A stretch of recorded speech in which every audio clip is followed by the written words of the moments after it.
Bonjour et bienvenue au Labo Créatif. J'espère que vous allez bien. Aujourd'hui, on va aborder le jeu de rôle Peaky Blinders. C'est-à-dire qu'on commencera par les origines de ce jeu, de comment je l'ai amené chez Larousse et comment on m'a amené des petites contraintes, comme le fait qu'il devait être tout public. En effet, il fallait le rendre accessible aux débutants en jeu de rôle et donc aussi aux fans de la série. Et on parlera aussi de mes volontés de game designer, c'est-à-dire des petites mécaniques de jeu que j'ai insufflées dans le livret de règles. Alors c'est parti pour Peaky Blinders, le jeu de rôle.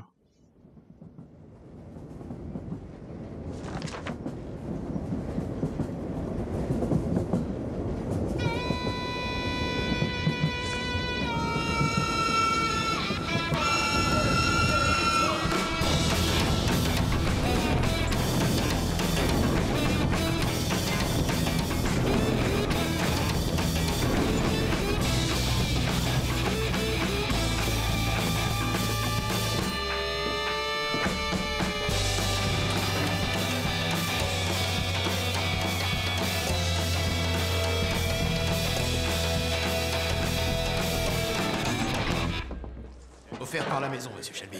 Labo créatif.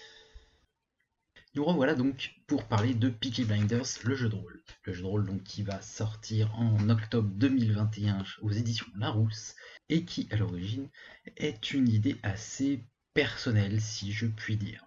En réalité, t'es venu de la fin de la création du jeu de rôle Koh-Lanta. Alors oui, on peut imaginer qu'il y a un grand écart entre ces deux univers, mais quand j'ai fini le jeu de rôle Koh-Lanta pour les éditions Solar, nous avons discuté de ce qu'il était possible de faire en termes de licence. Et comme Peaky Blinders est une série que j'aime beaucoup, eh bien je leur ai proposé d'adapter la série en jeu de rôle. Sur quoi ils m'ont dit, bah non, c'est pas possible, on n'a pas les droits. J'ai appris que les droits étaient détenus par Larousse. Et du coup, je me suis dit, tiens, pourquoi pas essayer. J'ai pris mon dossier sous le bras et surtout mon carnet d'adresses. J'ai été voir qui je connaissais éventuellement chez Larousse et il se trouve que je connaissais quelqu'un au bureau d'à côté. Je lui ai demandé s'il connaissait quelqu'un chez Larousse et il m'a dit, mais oui. Donc j'ai contacté Larousse, j'ai proposé mon pitch et Larousse, qui travaillait déjà sur Peaky Blinders, sur d'autres jeux, puisqu'ils avaient sorti un escape et un jeu d'identité cachée, m'a dit, ben oui, il faut voir ça. Et c'est là qu'il a fallu vraiment monter un bon dossier, c'est-à-dire proposer à Larousse et donc à l'ayant droit un jeu de rôle. Alors comment on fait ça ?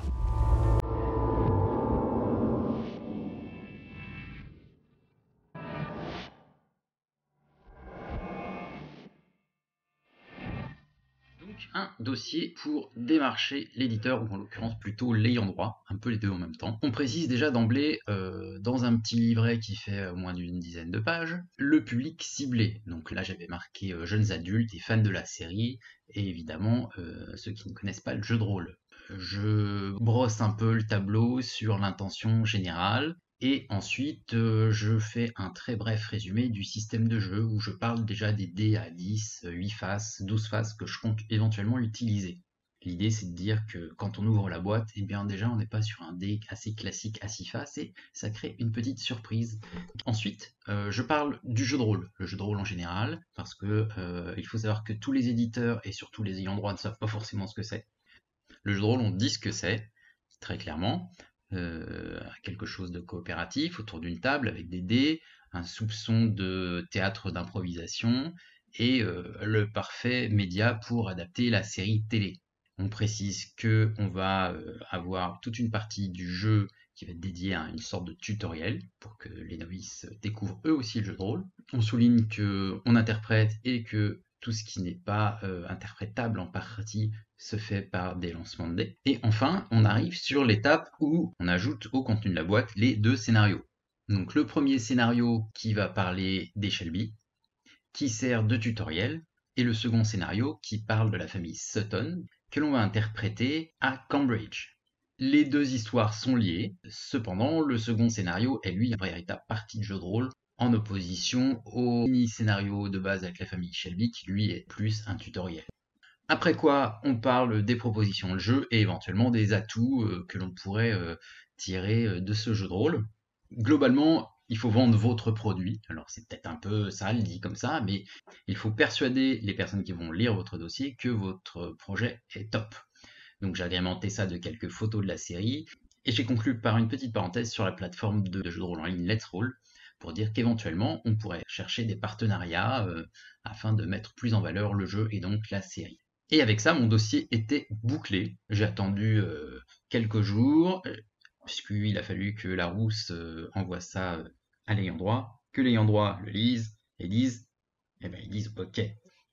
Donc une fois cela passé, on a vraiment débuté les travaux. Mais avant de rentrer dans le vif du sujet, il faut quand même préciser qu'il y avait un timing très serré. On parle là d'environ 4 mois, ce qui pour créer un jeu de rôle est vraiment très très court. Donc il a fallu que je trouve des astuces, et pour ça j'ai repris ce que j'avais déjà fait, c'est-à-dire la présentation du jeu de rôle faite dans Koh-Lanta. J'ai repris mon texte, j'ai fait de la réécriture dessus. Il n'y a pas de secret, hein. De toute façon on ne va pas réinventer la roue en présentant le jeu de rôle. Je l'avais déjà fait, j'ai mis ça à la sauce Peaky Blinders, c'est-à-dire en incrémentant quelques exemples, en plaçant déjà quelques noms de personnages de la série, et déjà j'avais un premier chapitre d'écrit, ou presque. Disons que réécrire c'est toujours plus court que de créer à partir de rien. Le chapitre suivant est celui de l'univers. L'idée est de faire entrer les joueurs dans un univers particulier, et pour ça j'ai notamment utilisé quelques citations. On va commencer par celle-ci, celle de Steven Knight, le créateur de Peaky Blinders. Imagine que tu es un garçon de 9 ans qui observe cet univers. Les hommes sont séduisants, les femmes sont belles, les chevaux élégants et les voitures rutilantes.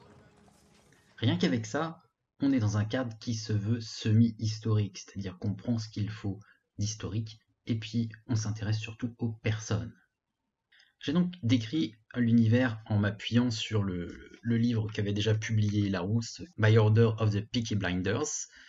Là-dedans, il y a pas mal de citations. Il y a aussi de nombreuses interviews qui sont très enrichissantes pour pénétrer derrière la caméra, derrière le rideau, si je puis dire, et comprendre la logique de son créateur et de ses acteurs.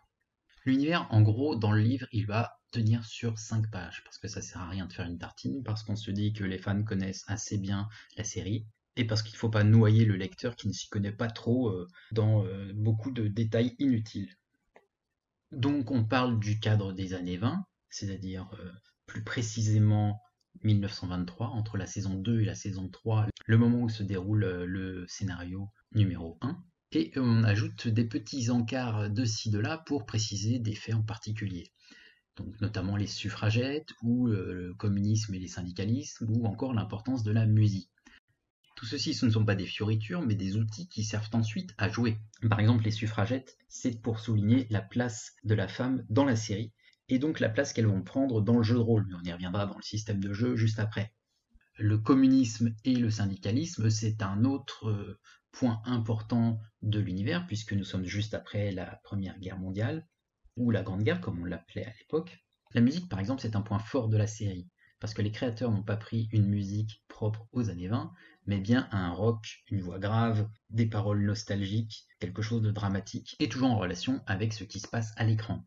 C'est-à-dire que si l'on parle anglais et qu'on écoute les paroles, on pourrait presque avoir une narration par certaines chansons. Donc on définit les grandes lignes de l'univers, et la petite astuce, c'est que cet univers ne va pas se mettre dans le livre de règles, il sera en introduction du livret de scénario 1.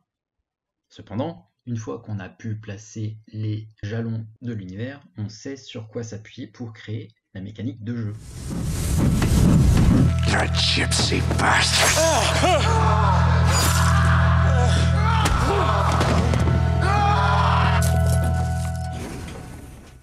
Et oui, Peaky Blinders est une série avec de la violence, et on va aussi en parler dans le système de jeu.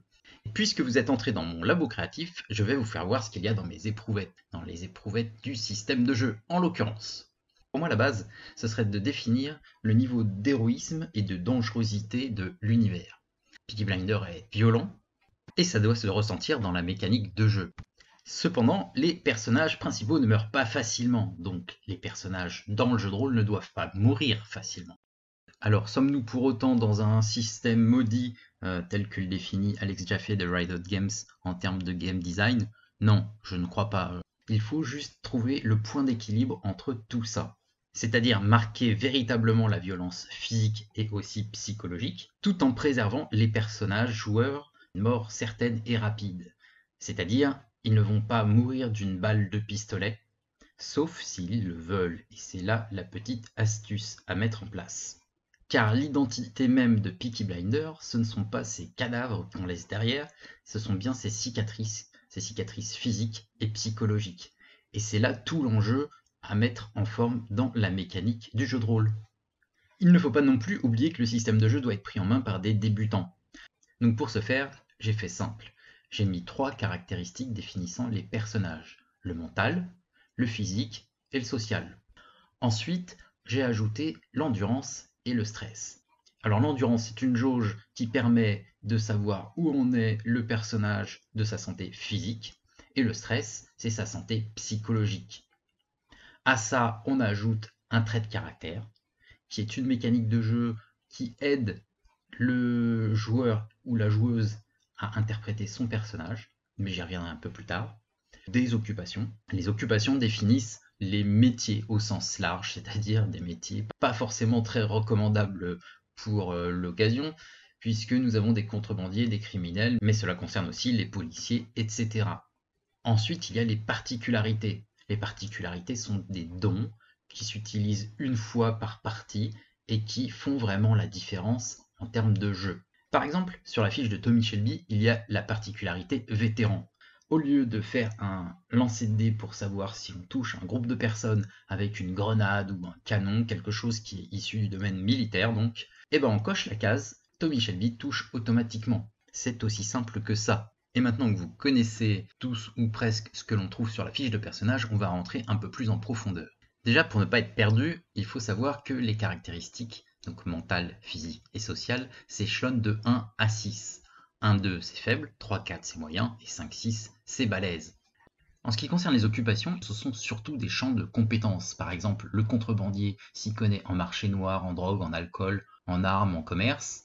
Le comptable en calcul, en blanchiment d'argent, en comptabilité, en évaluation. Le médecin en soins, en chirurgie, en drogue ou en thérapie, etc. Gardez bien ça en tête puisque ça a une importance pour la suite quand on lancera les dés, des 12 et des 8 en l'occurrence. Le système de base, c'est simple. On utilise un dé à 8 faces, on le lance et on additionne son résultat à la caractéristique qui est employée pour l'action. C'est-à-dire que si je veux défoncer une porte avec mon épaule, je vais utiliser ma caractéristique physique. Et si je veux par exemple faire de la comptabilité, j'utilise mon mental.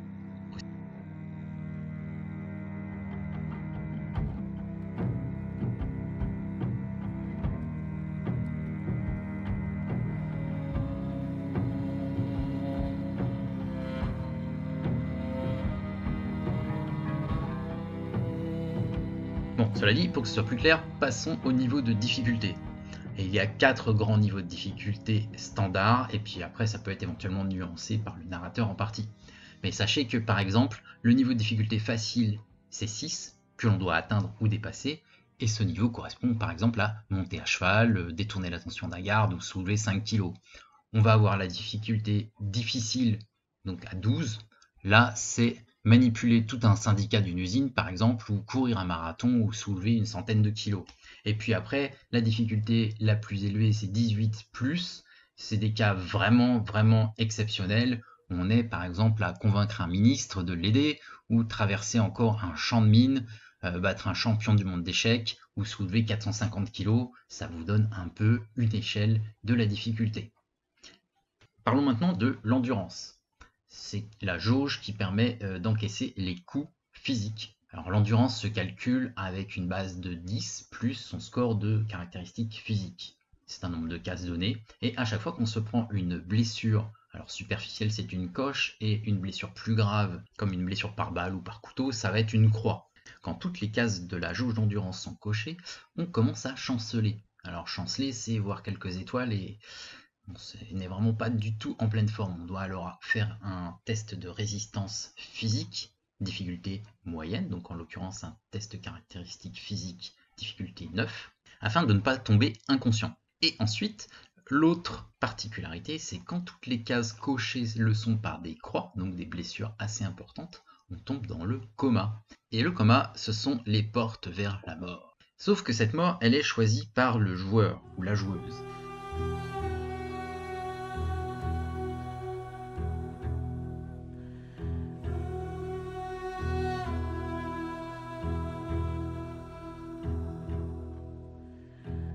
Mais la mort, nous en parlerons plus tard. Pour l'instant, nous allons nous intéresser à l'obusité. Alors l'obusité, c'est quoi? C'est le terme employé à l'époque pour définir le stress post-traumatique des soldats qui revenaient de la Première Guerre mondiale. Dans le jeu, quand les personnages subissent trop de stress suite à des insultes, des intimidations, la violence ou quoi que ce soit, et qu'ils n'ont plus de cases dans leur jauge de stress, ils subissent ce que l'on appelle l'obusité. C'est-à-dire qu'ils ne peuvent plus contenir tout le stress et ils craquent. Tout simplement. Ça veut dire une crise de larmes, ça veut dire tout casser autour de soi. Alors évidemment, le personnage peut se ressourcer avant d'en arriver là. Mais ce point d'obusité est important puisqu'il a un gros impact sur le scénario. En effet, quand un personnage craque, on doit prendre le temps de le raconter. Ça ne se résout pas en un simple jet de dés où j'ai craqué, je pleure et on passe à autre chose. Non, il y a des conséquences à cela. Je me rends compte qu'en vous disant ça, il y a pas mal de choses qui sont liées aux conséquences dans Peaky Blinders. Comme je l'ai déjà dit, la violence a une importance. Et quand un personnage use de violence sciemment, il y aura des conséquences comme dans la série.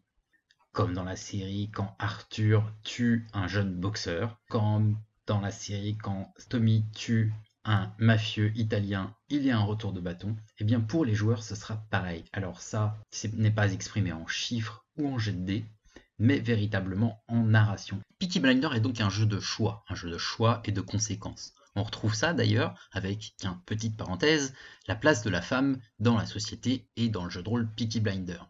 Je voulais pas que dans ce jeu on se retrouve avec l'excuse d'interpréter une femme dans un cadre historique, ce qui n'est d'ailleurs pas le cas, et une position rabaissée en disant aux joueurs et aux joueuses qui veulent en interpréter, eh bien c'est comme ça, c'est un challenge, tu vas voir, c'est super. Non, je voulais vraiment qu'il y ait une place d'équité comme dans la série. Donc, dans Peaky Blinders, il faut savoir que les femmes ont une place de choix dans le gang. Et pour représenter ça, j'ai ajouté un petit point de règle. Quand vous êtes un homme et que vous prenez une décision pour le gang sans consulter une des femmes de ce même gang, eh bien vous vous prenez des points de stress.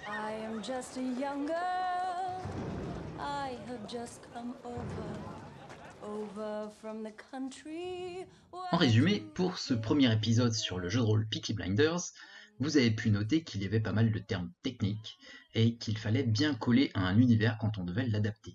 Donc j'ai regardé toutes les saisons de la série Peaky Blinders avant de me mettre au travail. J'ai creusé des sujets sur la Première Guerre mondiale et ce genre de choses. Donc voici comment se termine ce premier épisode sur ma création du jeu de rôle Peaky Blinders, sachant que dans le prochain, qui sera probablement un peu plus court, j'aborderai la carte By Order of the Peaky Blinders, qui est un élément clé du game design, et j'aborderai aussi le fait de parler à des nouveaux joueurs de jeux de rôle, à leur donner toutes les clés de manière facile pour qu'ils se lancent dans l'aventure, à leur proposer un tutoriel, mais aussi à faire quelques petites notes de prévention sur notamment l'obusité, sur en effet, est-ce qu'il faut hurler comme un malade pour interpréter son personnage autour d'une table de jeu de rôle. Bon, pas de spoiler, ce n'est pas le cas. Mais tout ça, on le verra dans le prochain épisode de Peaky Blinders, l'épisode 2 du Labo Créatif. Alors je vous dis à bientôt, et si vous avez aimé ce podcast, n'hésitez pas à le partager.